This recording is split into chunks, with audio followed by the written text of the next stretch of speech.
Good morning. Welcome back to the New Forest on a dry but fairly warm late October day. Well, this is a look back at some of the things that went on in the forest during September and October this year. For many people, autumn is their favourite time of year in the forest, and I hope that this video will show you some of the reasons why. The afternoon of September the 1st was very hot and muggy, like stepping out of a plane in a hot country.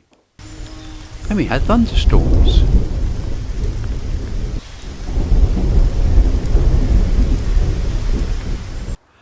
We had some serious rain a few days later. Autumn had arrived. Autumn, of course, is the fungi season, and the New Forest has about 2,700 known species, some very rare. These images by Steve Laycock show a small selection of these.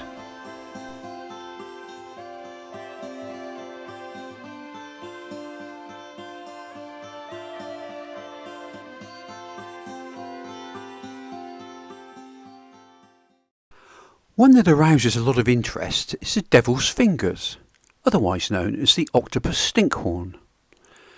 This is a native species of the southern hemisphere, particularly Australia and New Zealand, but also South Africa.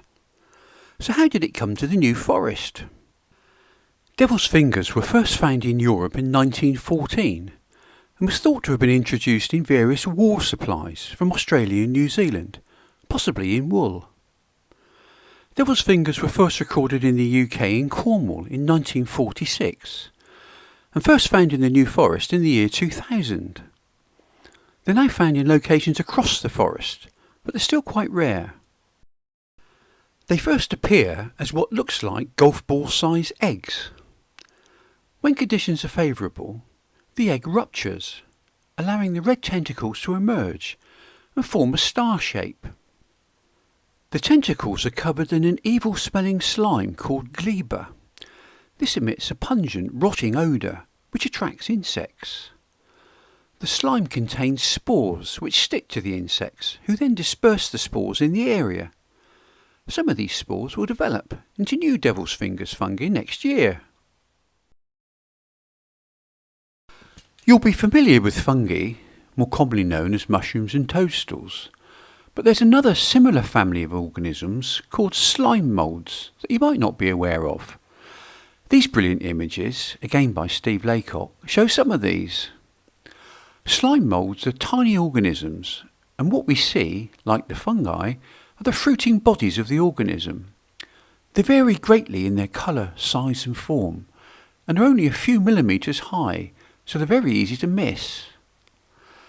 They typically occur in cool, moist, shady places, like crevices within decaying wood, beneath the partially decayed bark of logs and stumps, and in leaf litter on the forest floor. I'll make a separate video on slime moulds soon. On the 16th of September, the Pannaging Pigs were let out onto the forest. The pigs eat the acorns that fall from the oak trees in the forest. This is important, as these acorns are poisonous to the ponies and donkeys if they eat too many. And left to their own devices, they will eat too many. This is the rutting season for the red deer, the sika deer and the fallow deer.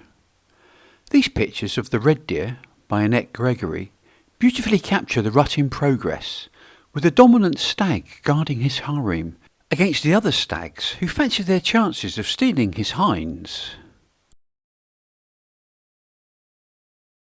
Every year from mid-August to early November, the New Forest commoners have a series of pony roundups throughout the forest. These are called drifts, and in this video, commoner Sally Jolly explains what happens and why the drifts are carried out. The New Forest pony roundups, or drifts as we know them, are an essential part of our commoning calendar. This drift was at Latchmore at Brockenhurst, and we had a very successful day of approximately 180 ponies, which was fantastic and really good news for those wanting to get their ponies and their foals in. And so we have the riders, who are again another essential part of a pony roundup, because they are much quicker than we are on our foot if they need to guide the ponies where they need to go. And this is a big group of ponies which is being swept down between the 2 railway lines and across the road, and we have stopped the traffic either end just for health and safety reasons. So if you do see us and we are flagging you down, please just follow our instructions. It's for the pony's safety as well as yours.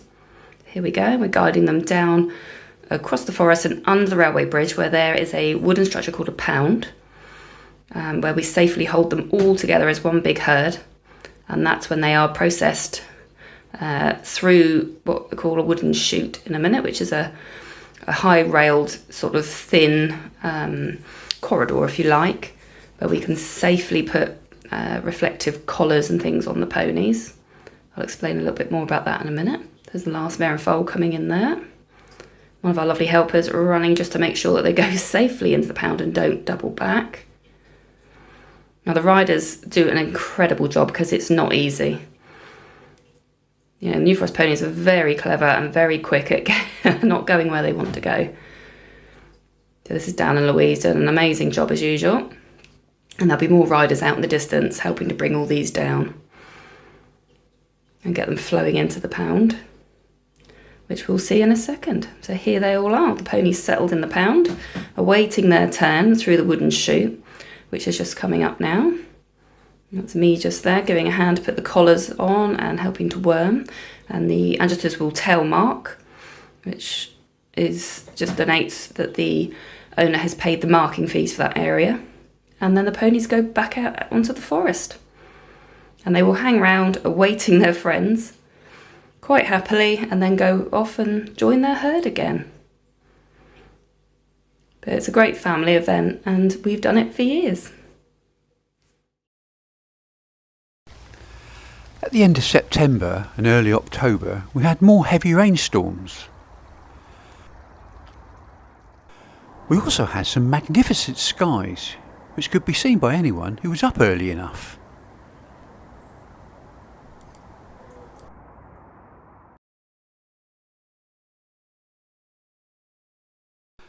In October, Lyndhurst held its annual Scarecrow festival to raise money for local charities. A map showed where all the scarecrows could be found, and it was an extremely popular family event, helped by some very nice sunny weather all weekend. This is a selection of the scarecrows that we saw. Many of them were very creative.